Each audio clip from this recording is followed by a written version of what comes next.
All right, Melvin Farmer. Hey, what's going on? Hey, just coming over here, you know what I'm saying? Yes, sir. You know, this is our, third time linking Yes, sir. up? Yes, sir. Yeah, man, that's what's up, man. You know, they really like you, man. You always do good numbers. You know, the fans really seem to like your insight and your insight on everything. Well, thank you, man. We just try to use social media in this right platform to where we give information that could bring awareness to issues in communities and other things to help better a person's life, as opposed to all this fodder that's going on social media, where you got house slaves thinking they better than field slaves and this type of mentality. So we break away, I do, from the chitlin circuit, is what I call it. You know, something like people up here propaganda and telling false narratives that's really disrupted to the black communities as well as the brown community in this nation, but it's being done in moderation. So we're going to get rid of these falsehoods as opposed to the truth. Those two cannot exist in any conversation. Yeah, I hear you, man. I hear you. Well, I thought we'd start off with a topic that you kind of have a little experience in. You know, I believe you were locked up in jail in Georgia for one of your times you was locked up. Yeah, I'm on parole right now, where I received an 83-year sentence in Georgia, where I was in prison in the chain gang down there from 2010 to 2014. Okay, and right now, Young Thug and YSL they got this RICO going on there. It's a state RICO, not a federal RICO. A lot of people think it's federal, but it's actually a state RICO, and things are looking pretty bad for them. You know, it looks like they got them on some wiretaps, maybe. You know, they probably got some people cooperating. It's not looking good for them. What do you think about all that? Well, let's first distinguish federal RICO law statutes as opposed to state RICO law. The Little RICO Act is what they really call it. Because in Georgia, you also have another guideline sentence called the 7 deadly sins, which can give you a life sentence if you commit one of those 7 deadly sins. That's how I ended up with 83 years.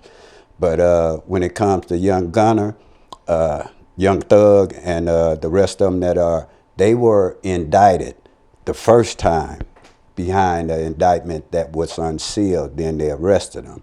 Then when they went to the house to arrest him and they found the weapons, where I think they gave him other charges, they probably won't go to court for 90 days because that's going to have to be sent to the grand jury. When you get arraigned in Georgia, you get indicted to where they got a bill of indictment that would take 90 days. But it's very rare that they press state charges amongst a criminal gang. And we need to really know the definition of what a criminal gang is. A street gang, a youth gang, which they're up under. The standards of proof are different when it comes to them. Say, for instance, you only can get a federal RICO Act if you're considered an enterprise. That must be one of the elements. But as they're going to court, the criminal activity is what create the guidelines for prosecution. That's why they have so many charges. So it's a different standard of proof where they're at in Fulton County in Atlanta. I was in Gwinnett County Jail for 2 years.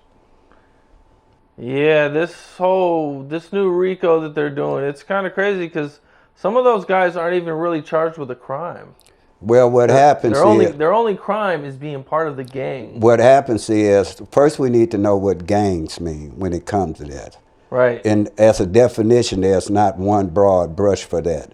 But how the Justice Department and the State Department define a criminal street gang, which is what they're charged with, that's when you have 3 or more people as a group operating in a disrupted manner, which will cause harm, criminal activities. So you can have a conspiracy to where you didn't do nothing, but you were part of that group. And it's a difference, and it's usually based between, you got youth gangs, they're between the ages of 12 and 24, and then you got street gangs, which is state prison, and then you got outlaw motorcycle gangs. Those other two do not get tried up under state RICO Act, only the street gangs, and very few gangs or streets get the RICO Act. They very seldom implemented, so it's not a new law. It just hasn't been implemented. But this could be a litmus test to whereas it could spread across the nation and it will wipe out all these gangs, street gangs, gangster disciples, vice lords, and others, because you have 3 levels of street gangs: local, national, and global. Like gangster disciples, vice lords, they're regional. You don't have them here in California. Whereas, say, Crips and Bloods, they're global on every continent, as well as the Latin Kings out of New York. They are in other countries, as opposed to gangster disciples, Midwest, vice lords, MS-13. All those type of groups are considered street gangs, but they usually will get tried up under federal act. So this very rare. That's what's happening with young Gunna. Yeah, it's man, I feel like, man, I just feel like the cops and the police, they're just like extra targeting hip hop right now. It's crazy. You have Thana Williams, I think that's the prosecutor in this case, and she went and had talked to the victim of the murder case when she said she was gonna get him. But this lady is not no joke. She's also the one that went after Trump behind voter fraud in Georgia, where she filed a complaint with him. But one of her campaign promises was she was gonna stop crime in Fulton County, which is Atlanta. If you ever watch Love and Hip Hop, Atlanta, you'll hear him say shorty, or you'll hear him say cuz. When you say shorty, that means you're a city boy, Fulton County up in there. When you say cuz, that means you're a country boy, Savannah, Macomb, and things like that. So they're in a county that's one thing good in their favor. It's a group where it's a people that are their peers. A lot of blacks are in that community, as opposed to getting where I was at, Gwinnett County, and things of this nature. So at the end of the day, they're gonna have to prove that they planned and schemed, and that's part of the process of getting prosecution. They don't care about who was the leader of the pack when you're dealing with the RICO Act on the state level. What they have to prove is that they continued and did an act twice. And that's the standards. That's why they packed the charges on them, to where they stacked them up, to where they got so many charges, to where any one of them, a multitude of them, could get them a life sentence. Although it starts at, I think, 5 to 20. But with mitigated circumstances such as murder, carjacking, extortion, that could be an added incentive to where you end up with a life sentence or become an LWOP, life without parole. Now, one of the things that I think is highly misleading, the narrative that they put out or is about the lyrics the rappers are using in their songs. And they're not really getting arrested because of these lyrics. They're really getting arrested because they have actual proof of crimes, but then they're using the lyrics to connect to the crimes as to like further evidence. Well, let's see. One thing about the court, opinions doesn't matter. I listened to the tape when the woman and the judge explained that people are talking about their First Amendments and all that, but for these new jacks out here, they've been talking about the First Amendment. Dolores Tucker, she complained about it. Luke had to go to the Supreme Court. Luke, whatever, is the rapper out of Miami. When his lyrics and all that, he went to the Supreme Court. So this already has been addressed. So let's listen to the words that the lady said. She said the words that they said will be used as evidence to a crime. That means when they said something, only the killer or somebody would know. So basically, social media is the best access to a prosecutor. They said something that nobody would know unless they were part of that crime. So don't get the lyrics. You can say whatever you want. They can't. 9/10 of the law is possession. and the other percent is knowledge. They have those elements involved in this case. So don't get caught up where they talking about the lyrics. That's irrelevant. If they bring up any lyric, they're going to have evidence that point to the crime that they're talking about in that show. There's been numerous indictments off of these podcasts, and I know them, but I just don't say nothing so I don't ruin their shows. But I don't go on them. But I know for a fact, because I know the people that are indicted after coming. You can say something on these shows that will get you indicted. So when they go to focusing on the lyrics, I don't think that matter too much as far as the lyrics. And whatever lyrics they point out, it's going to refer to a crime that was committed, that where the two are combined. And it's going to show a pattern. It's what they're going to show, a scheming, planning, conniving, extortion, and the things are being used to further this group. Right, right. It just seems so vague. Well, it's a long shot, but what happens is they'll stack the case up to where the jury will say, well, it's a pattern, and they call it a harmless error. Now, what really is going to be a big decision with these young men is the second indictment. Because if you consolidate the two into one case, that means one jury going to see you got another case. So they're going to have to keep that separated. It's going to be a minute that they're in there going to court, probably with no bail. It's very hard to get bail, but not in Atlanta, in Fulton County, but the other ones, you don't get no bail hearings. You usually sit 2 or 3 years with no bail. In fact, I just come from down there on a violation last year where I did 90 days in Georgia because of me on parole here, but I do my time in Georgia. Mm-hmm. This case is going to go on for, what, 2 to 5 years, maybe? Yeah, particularly with a life sentence, you're going to get dragged out probably more than that. Probably a minimum of 4 to 5 years, because I know a lot of guys that were in there with me that had murder cases that had been in there 4, 5, 6 years. You're in no rush to go on that last midnight train to Georgia where you don't ride back home. So you're going to take all the available things that you can do to help prevent you from getting a life sentence and at least give you a chance of getting out. Yeah, man. When you were locked up, did you see cases like this where they targeted gangs like this? Nowhere in history that I witnessed to where any street gang has ever been charged up under state RICO acts. Usually the feds will come and get you because you're selling dope across state lines, Charleston state lines. So this case here is something that the feds probably, it could even be an ongoing investigation to where the state is taking them now to keep them from going, and then don't be surprised when this case is over, the feds come and book them in federal prison for additional charges. So this is a long way from over.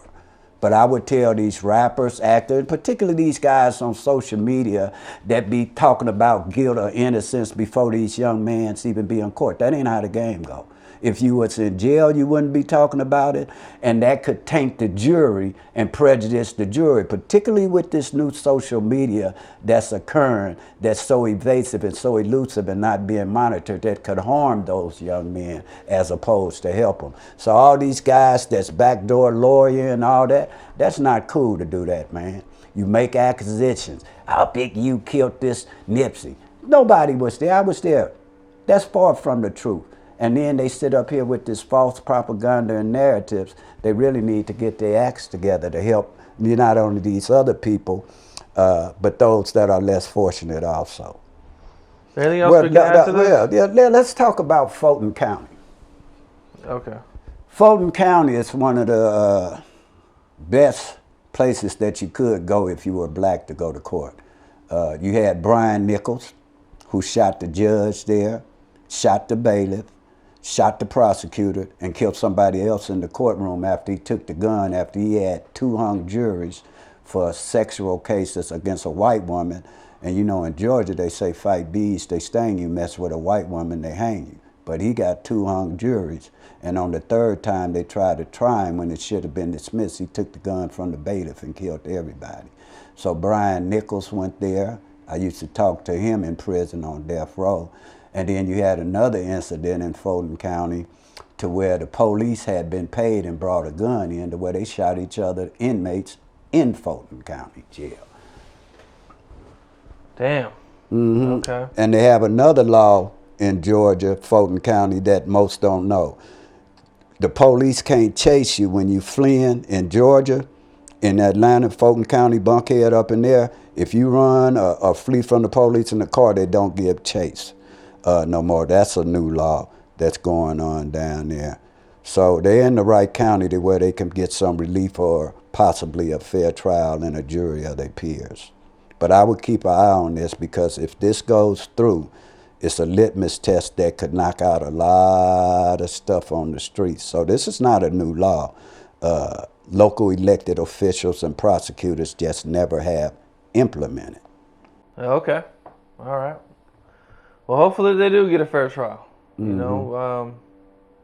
Well, you know, usually in the court of law, it's whoever tell the best lie is the one who wins. Truth doesn't mean nothing. Just us means just us with money. Yeah. It's messed up, man. That's right. Messed up situation.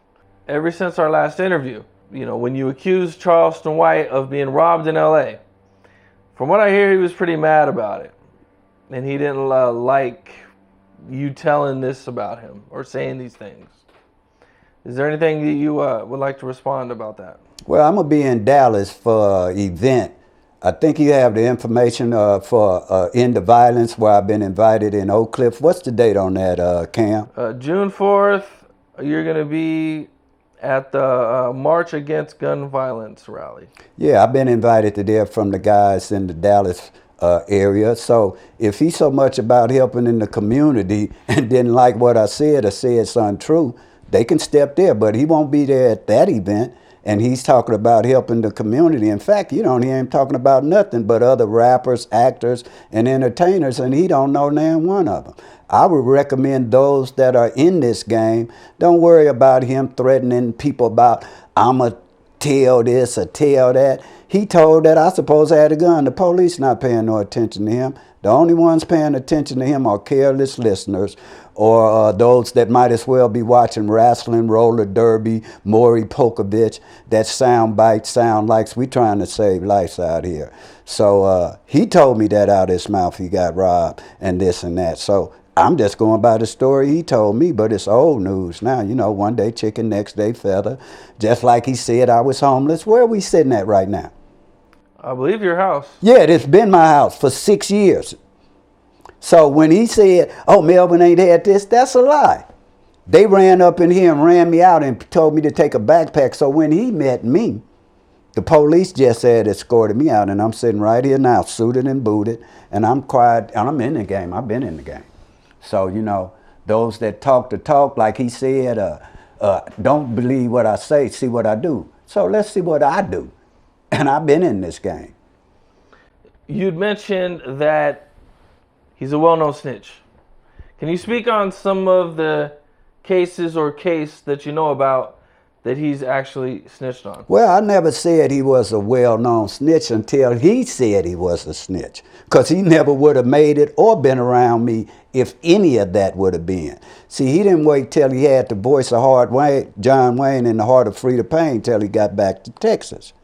Now, when I went to Texas, we wasn't going there to go and pressure Charleston White. We was going there to have a debate. And in fact, if Charleston White and what's that other show he be on, Say Please or Cheese, whatever that is, we can go on there and match up. I'll be out there on the 4th. But what happened is these little in-camera studios, they don't want outsiders around to know their locations. That's why it's always easy for them to talk to where nobody in front of them. But I'll be there on June the 4th in Texas to try to help their community to stop this senseless gun violence. And let's see if they show up there. I'll be there. What was this case with Luther Ray's brother? Luther Ray? Yeah. I had heard a video or a tape where a guy had in fact, you heard it also, didn't you? I heard it also. And what did it say? It said Charleston White told on my brother, and the guy's name was Luther Ray from the Texas Bad Boys. And he said, yeah, man, he is a snitch. Got him a life sentence. Got him a life sentence. So when Charleston White say he a killer, he told the police on this man that I wasn't the trigger man. They was using him to go steal a starter jacket, and the older guys killed the guy. That's why the man's still in jail. Charleston White never was going to prison because he had snitched on the man. And you know, when you do the crime, you're supposed to do the time. I don't know why these careless listeners listen to something that's irrelevant to the safety, public safety of their child or something. But it is what it is. That's that arena, but I'm not in that lane. I keep out of that lane. I got a problem with Vlad TV also, because he act like he got a stick up his ass, so I'm going to check his ass. He thought when I was coming on this show, I was going to talk about LLC and that Crip gang, you know, Cripacola, Crip LLC being a business, because didn't nobody know who actually was behind it.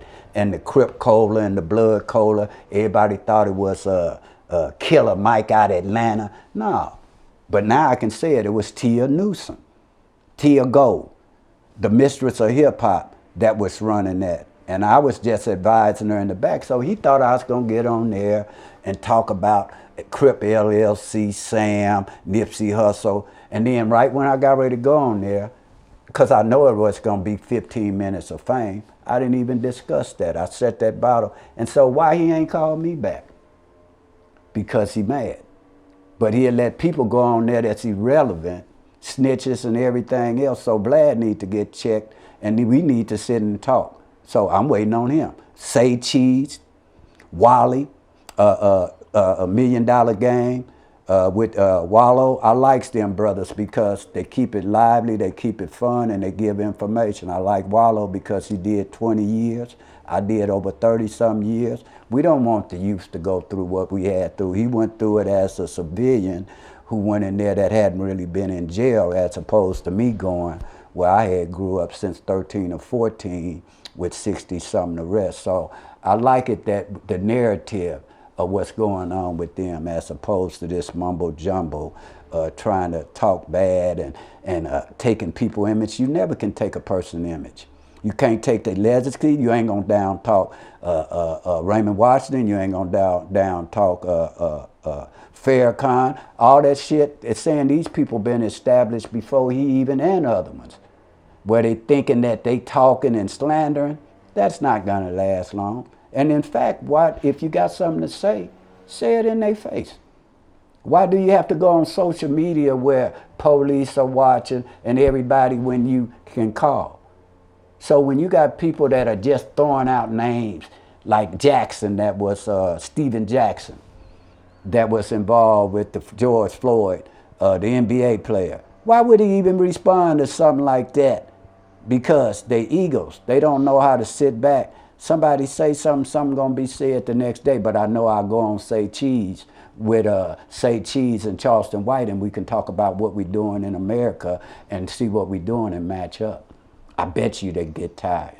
I put him on his back. And not literally with my mouth, because I'm a verbal assassin to characters. I assassinate characters. That's why he walked out. Nobody threatened him.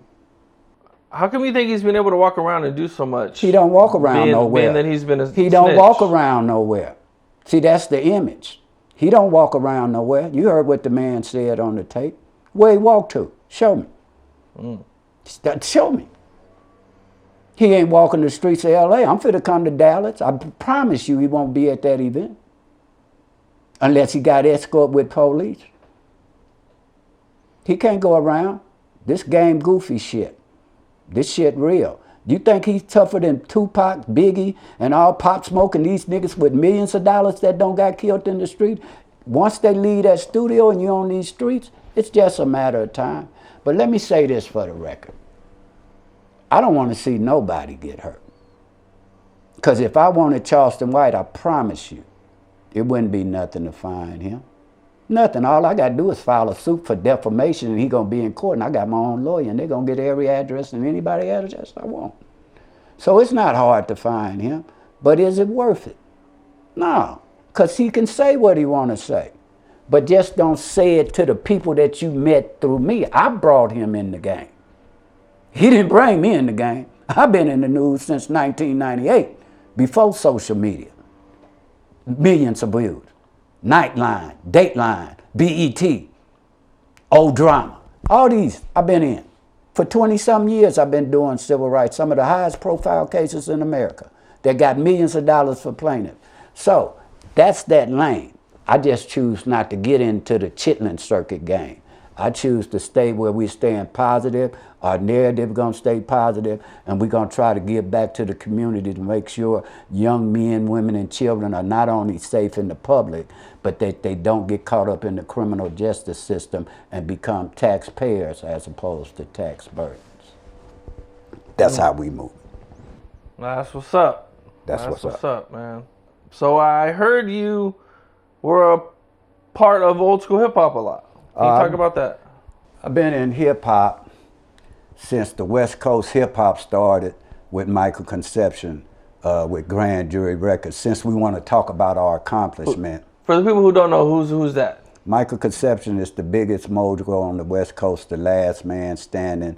He's one of the first rappers, not a rapper. Well, he did rap on the B side of the album, We All in the Same Gang. This right after Boogie Down Productions had made Nothing But Self-Destruction. And that was to bring awareness to the lyrics and images back then. So what they're talking about now has been rehashed. It's new to them, but we started that. So he started off with his Nothing But Self-Destruction, MC Hammer, Dr. Dre, Michelet, Digital Underground, Trey 5-7, whoever sung Funky Cold Medina, the West Coast All-Stars. You had quite a few of them. You can look at the list. He had all the big-time artists, if you look back then. I think Ice-T was just coming out. Ice-T was a part of that. And so I was there when Grand Jury Records was created. I'm an original member of Grand Jury Records when they first came out. And this was an incident occurred. I guess his name Doc, D-O-C, from NWA. Yep. We was at a celebrity game, me, Michael Conception, Fred, and Hot Dog, and I guess the guy Doc, I didn't know who he was at the time. He was complaining and basically down and out because I guess he had got into a car wreck to where he kept saying, I'm through with money, my voice gone. And I didn't know who he was, had on the trench coat and all that. And we up at El Camino Junior College for a celebrity basketball game with Mitch Richmond, Tim Hardaway, Steve Berline. And I just remember Doc, D.O.C., really distraught about something had happened where his voice was gone. Then when I looked him up a little later on in life, he had moved to Dallas. This right before he moved back to Dallas. But I was around him when that happened. Then Mike got his break with Teddy Riley. And if you look, when Teddy Riley got his Walk of Fame up in Hollywood, he had Michael Conception there. He the one that gave Mike a chance in the game because the industry wouldn't let him in.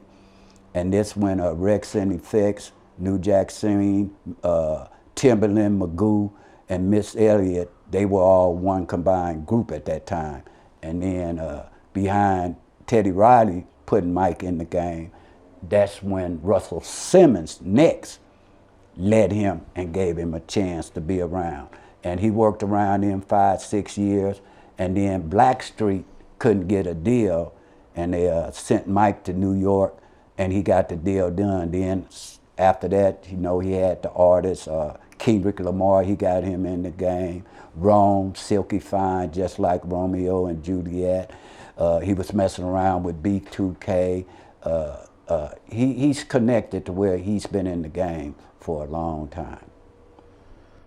Okay, I seen somewhere that you knew 6ix9ine, or you knew of that whole situation before he snitched and everything? Mm-hmm. Right before he got arrested, we were in New York. We were in, where were we at? Where, got a ballroom, got killed at, Malcolm X.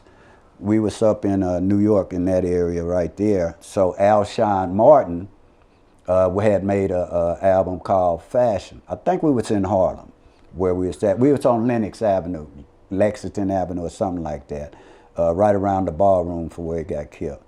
So we went out there, me and Tia Gold, the same girl that had written the LLC. We went out there and we was with Navarro Esquire, a hip hop manager from New Jersey that be on Love and Hip Hop. And so we was with Alshon Martin, like it was around Mother's Day too when this happened. And we folks had filmed a video that Monday.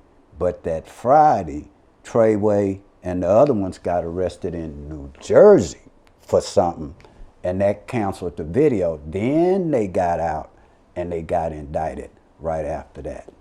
So when 6ix9ine went to jail and everything, when they got indicted, and Riot Rail be with Fabio Foreign, his brother got the next amount of time other than Treyway. He's the next one that got like 17 years. I think Treyway got 20.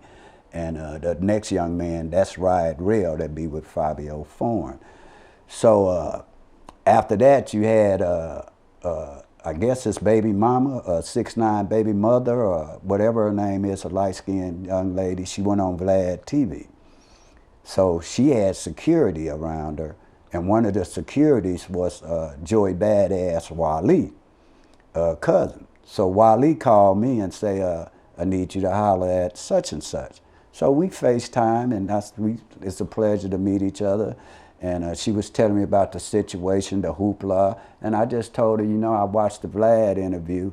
I would advise you just to stay off the interview. You in good position, you got a child by him or whatever, and it's gonna die down, which it did, and just stay and live your life. And that's the advice I gave her, and she heard to it. You didn't hear nothing else from her after that.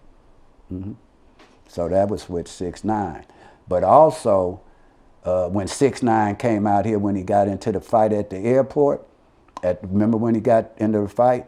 When he first came out here, I didn't even know who he was. This I even knew about him. I get a call from somebody in Florida, and they say, man, that's not a good look, the 8 trays with 6ix9ine. He a child molester. I say, who is that?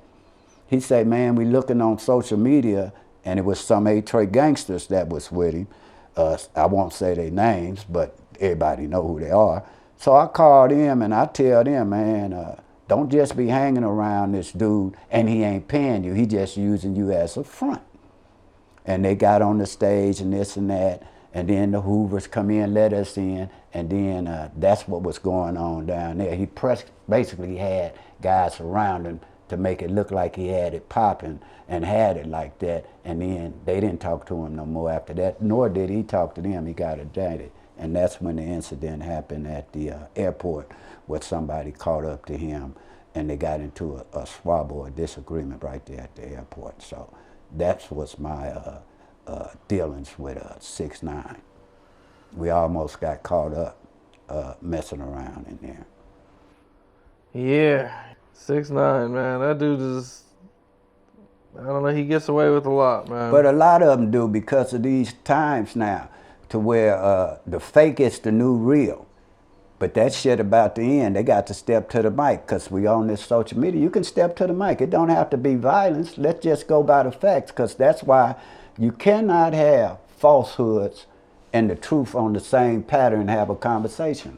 They cannot coexist. When somebody telling a lie and another one got factual truth, you'll never see them match up. It's not gonna work. Right, definitely. Well, I heard you had hung out or knew Mike Tyson back in the day? Oh, yeah, man. Back in the day when Mike Tyson, this was in the early, he used to have a partner named Steve Soils. This right during the time before, right before he got arrested in Naptown. He used to give Steve Soil memorabilia and stuff to sell before the fights. And rest in peace, Steve Soil, because he committed suicide later on. But I don't know if Mike Tyson remembered this. One day he had told the Commerce Club, a casino, that for $10,000 he'll bring Mike Tyson up, right? But he didn't tell Mike Tyson about the fee for bringing him, because that's his buddy. And so me, him, and Mike Tyson, I just stayed in the back. Him and him was real cool. But I had met him also through Michael Conception, New Edition, and all that earlier than that. But this is just a story that had happened to where my buddy Steve Soils took Mike Tyson to a casino, and Mike Tyson didn't know that had been, that my boy was getting paid. Then another time he used to gamble with a boy, a partner of mine that just died named Hawk, to where Hawk probably beat him, won about 75,000. In fact, Mike Tyson said it, he was with my boy that's the manager for Mayweather, Sam Watson. That's the manager. Then my other boy is the his financial advisor. That's Al Heyman that do the promotions. He come from LA too, so I knew Al Heyman back in the 70s before he went to Harvard and got his degree in business or whatever and got into the game that he in now. So that's some of the things about Mike Tyson. Cool cat though. Did you ever see Mike Tyson, have to defend himself or anything? No? Well, I seen him. He had a fight with my partner, but that was in the ring. And here go a thing about when people, you hear him, ain't no Crips. I also heard Charleston White say, ain't no successful Crips or Bloods. That's the craziest shit I done heard. Ask Mike Tyson who he fought. He fought Henry Tillman, a Blood. Henry Tillman made $1 million. Look up Michael Christian, former gang member, world championship bodybuilder. Look at Michael Conception. Look at Ice-T. All these dudes were gang affiliated. In the NBA now, you got guys gang affiliated. NFL, you got guys that are affiliated. But we need to learn the difference between gang members and gang bangers. Those two aren't the same. You can't lump everybody into there. When it's your past over with, I'm a former gang member. I seem to be, you can't put a net worth on self-worth. When you go to thinking your net worth exceeds your self-worth, you riding a dead horse down a dark canyon. Yeah. I also seen that you knew Kid from Kid and Play. Well, I didn't know him. I knew him and seen him, but I also know what happened with when they first started coming here, when they got robbed. When they first come here. Yeah, look at their documentary. That's what I knew about Kid and Play. I used to see him. We'd be at the Palace on Sunday night and then Dance Interior. This is where all the hip hop was first starting to coming out here. Bobby Brown, New Edition, because at that time, my buddy was the manager of Bobby Brown. Melvin Johnson was his manager at the beginning. So Bobby Brown, New Edition, this before Ralph Tresvant. In fact, Michael Conception had made two of the songs on that My Prerogative tape, 84, 85, 86, somewhere up in there. And then Mike and them were backstage at the Forum when they had the first real New Edition reunion. Bobby Brown, Johnny Gill, this was right after Johnny Gill had came and got into the game. And then that was one of the first real reunions was at the Forum back then. How did Kid and Play end up getting robbed? Was it just at a party or something, or? Well, sometimes, I just told you, sometimes you would only know about certain things unless you had information to it that could get you. I just know they got robbed. They got a documentary. Okay. One thing we were talking about before the interview is a lot of your community work. Your civil rights stuff that you work on. Can you talk about that a little bit?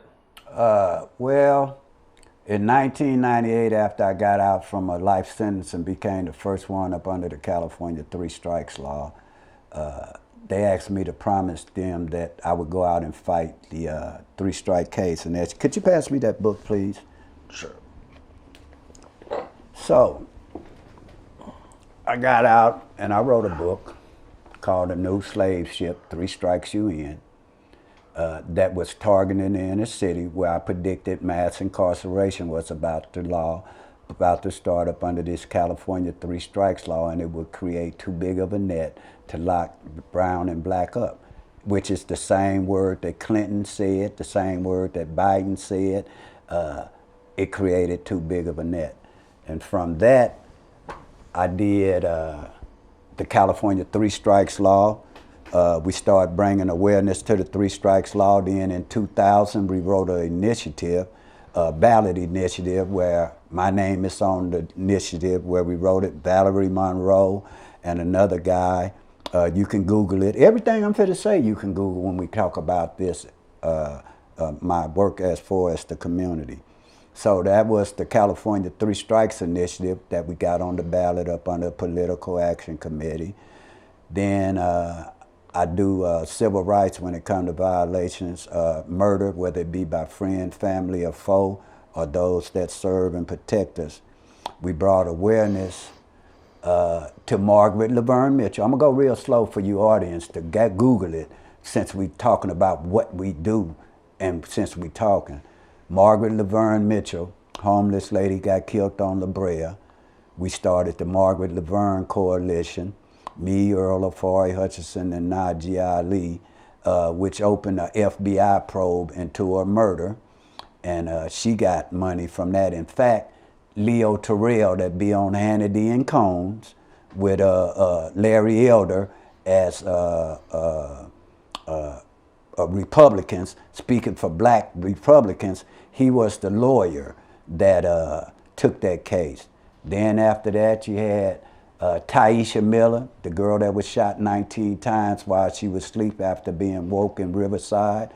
I was part of the Tyisha Miller steering committee that was with Kim Fields, the actress, Al Sharpton, Jesse Jackson, Maxine Waters. We did that. Then after that, we did Sharice Iverson. That's the young girl that was taken into the bathroom at the Vegas border and killed by Jeremy Strohmeyer in Vegas, to where I represented her family. Yolanda Manuel is her mother, and we did that murder high profile. Amadou Diallo in New York, Prince Jones in Washington, D.C. with the famed attorney Ted Williams, where the president of Howard University, student president, he was killed after being trailed from Maryland to Four Corner Manassas and killed in Virginia. We did the Death Row 10 in Chicago, to where these young men had been cattle prodded into confessions and had given up death row, which led to the moratorium, which exists in Chicago and Illinois now, where they took the death penalty off. What else we did? We got Prince Jones, Amadou Diallo. Who else? There's so many of them. But those are just some of them that I did back then. All of them had end up being lawsuits, to where they end up getting compensated. The Harlem Globetrotters, a lot of people didn't know the owners of the original Harlem Globetrotters. You can Google that. Both of them were slain in the apartment where they were stabbed to death. I did Chief Parks. His granddaughter got killed at the chicken place right up the street. We did that. That got it. We also, with Credible Messengers in New York, with King Tone, the Latin King, and Antonio Testra, with the Luciano Gambino family. We did a case there. And also I worked with Sean Stevenson, Stop the Violence in Columbus, Ohio, with the mayor there, Mayor Gentry. I worked with the mayor in Washington, D.C., Mayor Bowles. So there's a lot of things that we've done. Paris Hilton, when she didn't want to go and do her 10 days, we put pressure on her to where she turned herself in at the county jail. So a lot of things that we brought awareness to that before social media even came out, that we've been doing over the years. What's your motivation for doing all this? Well, you know, man will try to take your life. I've had 2 life sentences, numerous times assassination attempts, whether it be by friend, family, foe, or police. That's been done. But you know, it came a time when you have to, as you get older, you start mellowing out. And I felt that I don't have 2 life sentences where God let me out through that front door. And so I just cold turkey quit breaking the law. It's been hard, not hustling. And I want to give back to people, because usually people that have lived a life that they're talking about, people have a tendency to listen to them from experience, as opposed to somebody that's never been to jail and gonna tell you about prison, ain't never did, had more graduation pictures than mug shots. None of the things they say on these social medias gonna resonate in the streets, because they haven't lived that life. So I just feel that I owe it back to society to try to make it to where a young person or anybody don't go through. I wouldn't want nobody to go through. And also I'm trying to make my mother proud by doing the right thing, because a lot of times we think we hurting ourselves and it's only bothering us and don't nobody be affected. But a lot of times, as in death, incarceration, this takes a toll on the family, on your family structure. But you don't want to look in your mother's eyes where I done did 30-some years in prison, and then I look in my mother's eyes and see the wrinkles when I know when I first started going, my mother was only 20, 21 years old. And now I wasted all that time in prison when I should have been listening to my mother. So my advice is, no parent should let the streets dictate what their child do. Because what do we all tell our children when we go out? Don't talk to strangers. Don't listen to strangers. But we seem to have a lack of family value now, where social media is more important than family values. So I just have it in the spirit. I'm going to study to be a preacher. Oh, okay. And yeah, I've been doing that. But, you know, out of sight, out of mind. I don't have to broadcast nothing. I don't want to broadcast nothing. I don't want to be a star. I've been a star, and all of us have, since we've been born. But they don't match up with me on grassroots organizations. I've been a campaign manager, community organizers for quite a few elected officials. Don't mess with all of them. Marquise Harris Dawson, Karen Batts. I got a letter that I can show you that Obama wrote us when we wrote him about senseless gun violence. And he wrote back that we had to get into the White House. So it's just that we're just trying to get back, man. And I think it's sad that other people are trying to disrupt the word and what's going on, but you can't stop the truth.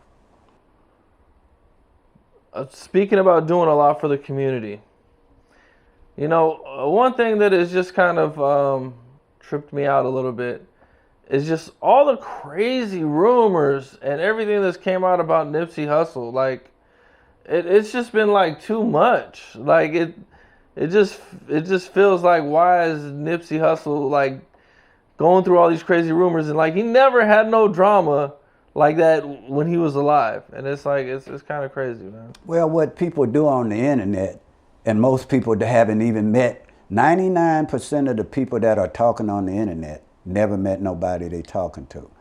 Because it's like an infomercial where they say this person has been paid to say this.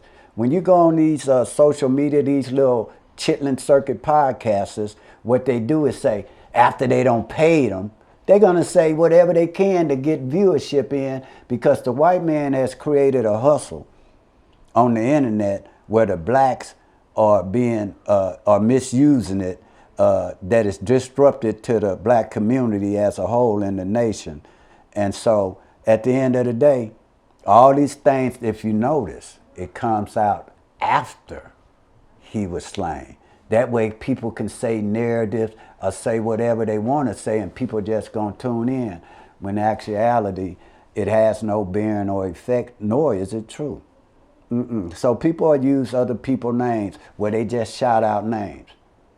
Charleston White, he don't know the damn person he talking about. And what's the boy name? Young Dirk in Chicago, what's his name?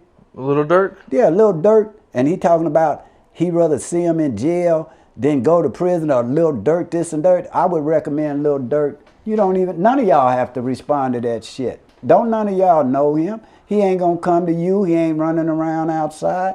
And like I say, I'm not talking bad about him.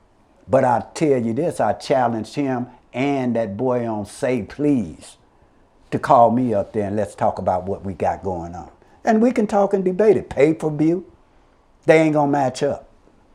But we'll be out there and we'll see if they show up there and see how they show up. So, like I say, you asked about Charleston White. I don't have to talk about him at all. He's irrelevant to me.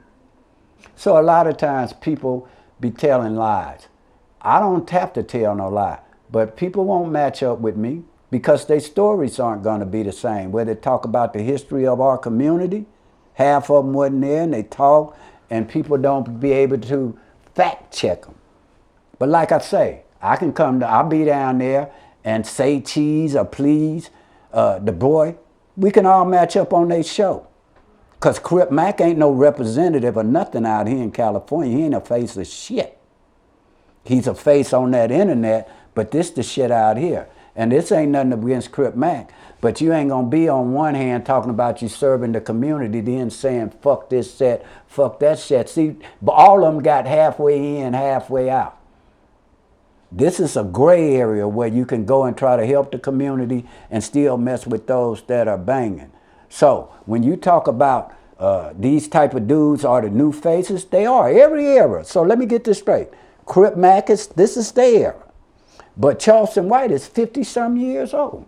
What he doing worried about a young dirt folk? He never met the man. You should be trying to help change this and help better these people. Don't sit up here and try to downgrade them. You can't assassinate their characters, nigga. Nobody can. You ain't gonna never get rid of Tookie name. When his ass gone, he won't be thought about. He won't be thought about. But now, so you got eras. So when Crip Mac and all them, the little soldiers, no more different than Tookie in their era. Then the next era, Monster Cody and all them. Then the next era, you got Nipsey Hussle. You've always had areas where people were faces of hip hop that were from Crips, Bloods, Chicago, whatever. You've always had, because it's regional. So that's nothing new. But at the same day, don't sit up and pump it up like they making something happen out here or anywhere else. They're not moving like that. They're not moving like that. You mentioned Tookie. Mm-hmm. Man, you know, man, my audience really loves to hear your stories about Tookie, man. Is there anything you could share with them before we get out of here? Story about Tookie? Oh, he was on Vlad TV. Well, Reggie Wright's father. Yes, okay, I seen that. And Reggie Wright, Reggie, you want to interview me and Reggie Wright's daddy, because the things he talk about, he's much older than me. And we were talking about Tookie, and Tookie had hit Reggie Wright Jr. grandfather on the east side. And Mr. Wright was coming back to shoot Tookie up, and him and Tookie had a talk. And because the senior, the grandfather had went to Drew Hospital, I think, where he was, from the way he was telling me. And Tookie offered him a $100 bill and said he was sorry, this will pay for the medical and this and that. And I found it kind of funny, and that's how that did. But one day, here go another story about Tookie. We was up at Griffith Park, and him, Jamel, and all of them were flexing. We had a ditch party. And in fact, I carjacked a car and had a wreck where everybody wanted to jump on me. I'm only 15, 16, but I don't carjack somebody because they'll be flexing, everybody be looking, and we'll be at the low riders getting at them. And Tookie, Michael Christian, Shotgun, Perry Manuel, Kenny Robinson, we all. So, you know, Tookie wasn't a guy. Raymond Washington wasn't either. And we're going to reiterate this one more time.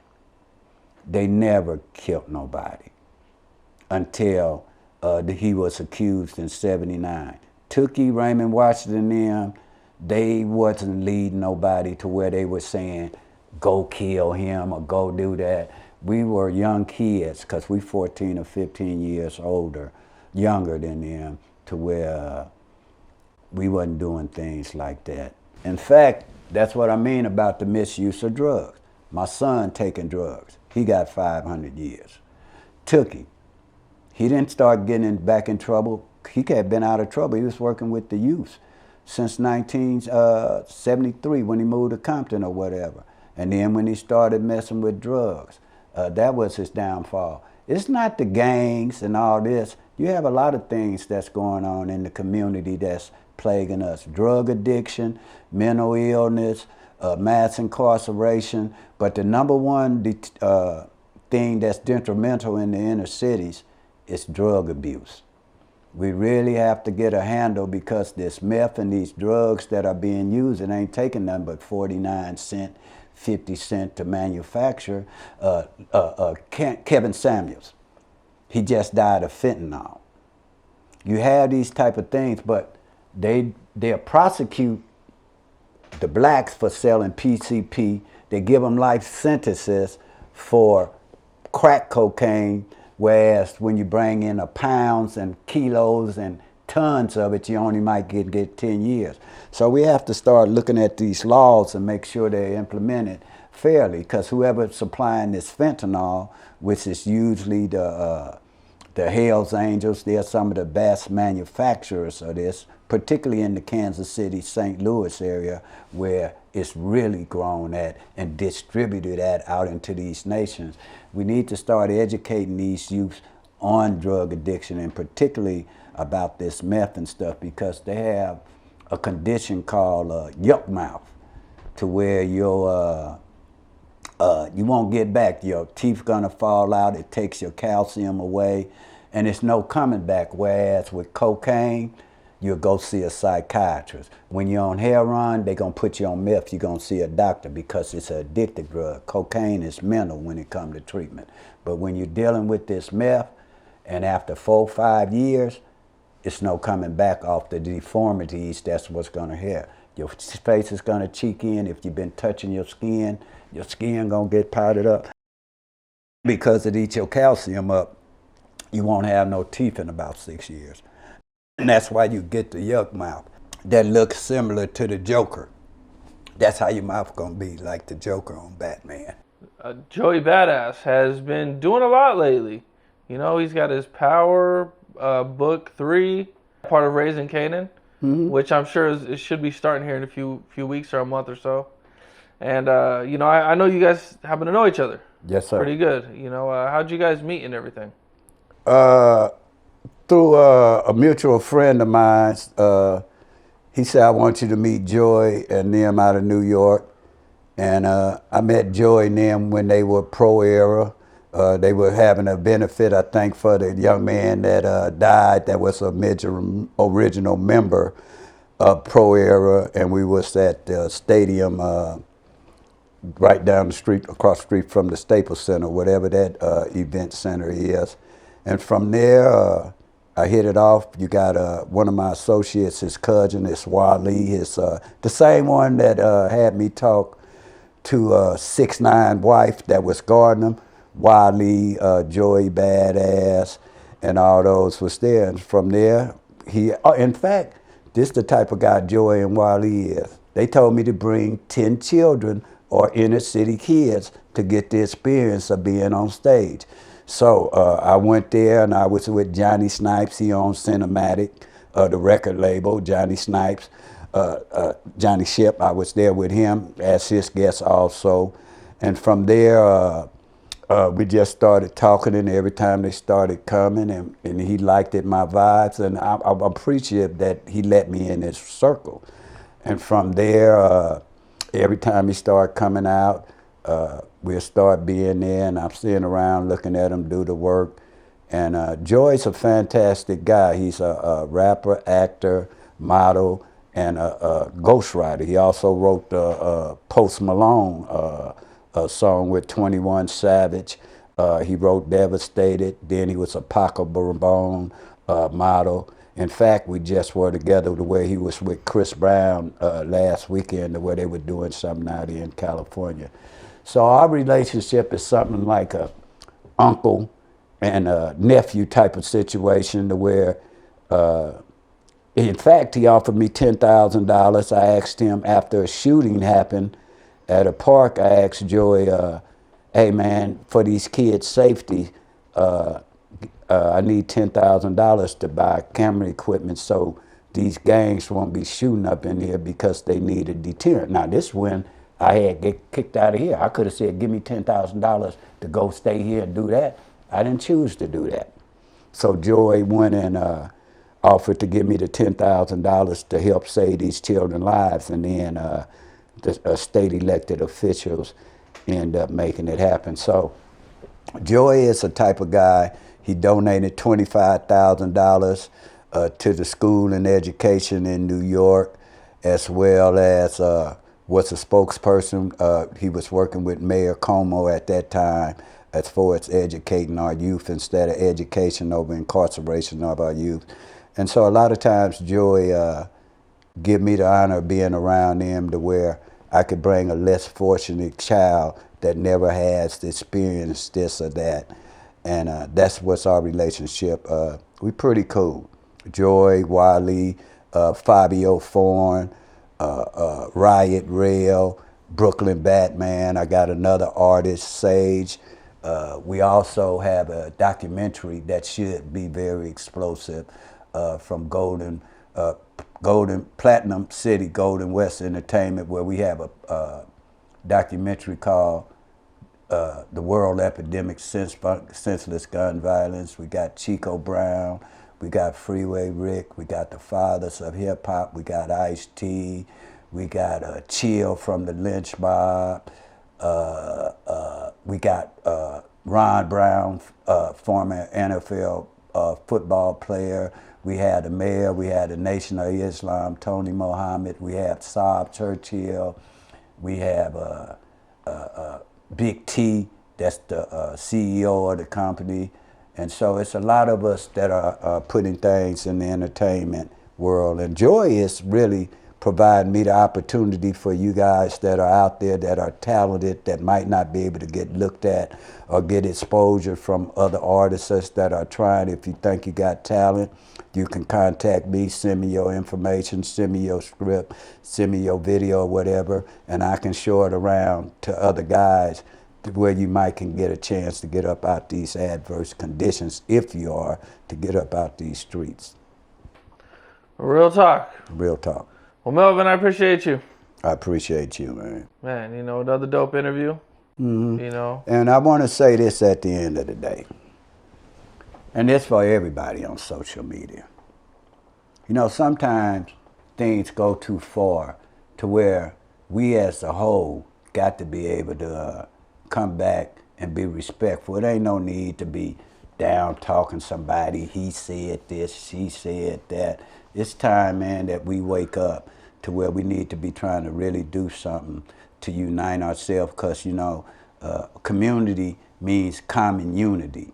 And until we get that common unity as a form of and unity, not uniformity, it's a big difference. We have groups where we act the same, dress the same, wear waves, that's uniformity. But until we get unity to where we all come together, we're gonna always have this struggle. So it's powers in numbers. So that's all I'm saying. I'm just trying to give back to the community. I'm not gonna try to dirty Mac nobody. I'm not gonna hoop and holler, but whatever I say, it can be spoke up on, and it's the truth. Okay, sounds good, man. Y'all tune Till in next to time. Melvin Farmer Hidden Corners, man. Man, check Melvin Farmer out. He's doing it, man. And you know, this real reality TV from the streets to the penitentiary. You don't have to be in all on social media telling your business. Sometimes those that stay in the background, money out of sight, starts fights. So watch what y'all saying. The FBI, ATF, they got task forces that look on this internet. Don't sit up here and blabber and incriminate yourself. Don't let somebody sit and antagonize you to where you respond and say something that could get you locked up. Let's play a little smarter, man. Appreciate you, Melvin. Appreciate it. Definitely.